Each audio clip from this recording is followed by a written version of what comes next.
2022 경기실학연구센터 방구석 실학원정대 영상기획 제2부 현실 외교의 전략가 성호 이익.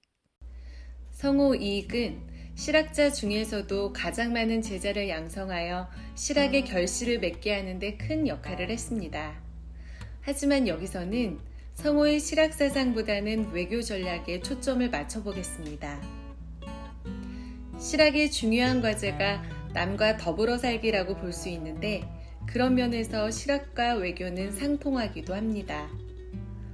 중국과 일본 사이에 있는 우리나라는 이들과의 관계를 떠나서는 존립과 생존 자체가 불가능합니다. 따라서 중국 및 일본과 어떻게 더불어 살 것인가는 숙명적인 고민일 수밖에 없습니다. 우선 성호는 일본에 대한 현실적인 인식을 다음처럼 보여주고 있습니다. 지금 듣건대 연해의 여러 고을에 향화촌이 많다고 한다. 그곳은 별도로 한 부락을 이루고 있고 은민들은 그들을 천시하기 때문에 그들과 통혼하지 않는다고 한다. 이러다가 훗날 혹시라도 외구의 침략을 받게 되면 그들이 그 기회를 틈타서 화를 키우지 않으리라는 법이 없다. 귀화한 지 오래된 사람에 대해서는 마땅히 각 고을에 명하여 그들 중에 일을 시킬 만한 자를 가리고 우수한 자를 뽑아서 현달하게 하여 차츰 우리나라 사람들과 더불어 섞어 살게 해야 비로소 화합할 것이다. 성호는 이렇게 이방인의 거주권과 생활권을 보장할 것을 주장하고 있습니다. 이는 잠재적 불안 요소를 제거하기 위한 선별적 점진적 동화 정책이라고 할 수 있습니다. 그리고 성호는 예약을 전수해달라는 일본의 요청을 거절한 것을 비판하면서 다음과 같은 말도 합니다. 우리가 만약에 이번 기회를 틈타서 적절한 방법으로 그들을 진작시켰더라면 그들도 곧바로 변화되어 그를 숭상하게 되었을 것이다. 그래서 문예로서 선비를 뽑을 정도까지 된다면 한창 성대하게 스스로 뽐내느라 외국을 엿볼 겨를이 없을 것이다. 이렇게 되면 어찌 양국의 이익이 아니겠는가. 이렇게 성호는 한일 간의 평화적 관계 구축을 위해서 문화교류가 필요하다고 보고 있습니다. 성호는 병자호란을 둘러싼 분분한 논쟁, 즉 을이냐 이해냐의 문제는 선택의 문제가 아니라고 봅니다. 작은 나라가 큰 나라를 섬기는 것은 힘으로 굴복한 것이지 마음으로 복종하는 것은 아니다.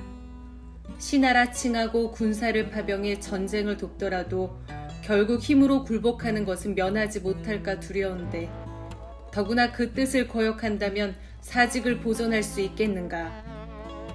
이해를 무시하고 의리를 선택하는 것이 가능할 것 같지만 그것은 생존이 걸려있는 문제이기 때문에 가능하지도 정당하지도 않다는 것이 성호의 생각입니다. 즉 생존은 공동체의 유지와 보존을 위한 절대적 가치라고 보고 있습니다. 무릇 번방은 천자에게 애초에 나라를 받은 은혜가 없는 것이다. 전쟁을 당했는데 천자가 금할 수 없다면 강한 이웃나라에 굴복하는 것은 그 형세가 곧 그런 것이다. 하지만 임진년의 일로 말하면 거의 망해가다가 겨우 보존되었으니 이는 나라를 존속시켜준 은혜이고 나라를 받은 것과는 같지 않다.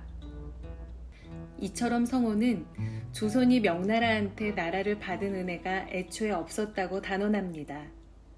그리고 성호는 화친할 것인가 전쟁할 것인가에 관한 판단은 반드시 스스로 먼저 헤아리는 것에서부터 시작해야 한다라고 하면서 냉철한 내부 성찰을 강조하고 있습니다.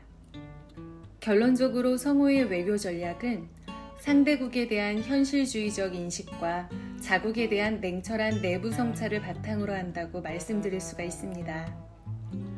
성호는 서학 전반에 관해 폭넓은 이해를 하고 있었지만 그의 서학에 대한 인식 태도를 보면 서양의 과학기술에 대한 적극적 수용, 서학의 윤리사상에 대한 긍정적 이해, 기독교 신앙에 대한 비판적 자세의 세 가지로 나타나고 있습니다.